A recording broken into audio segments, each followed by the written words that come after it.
Welcome back.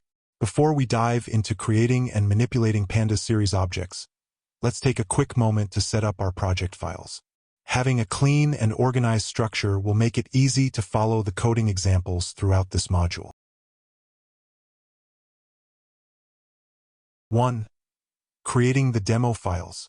We will create two main files for this module. The first is series_demo.py.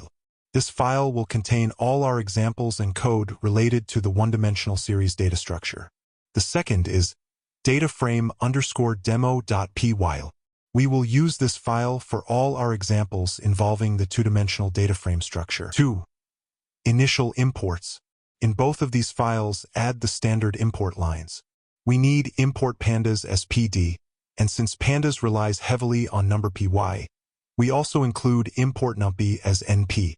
This ensures all the necessary libraries are ready to go when we start coding.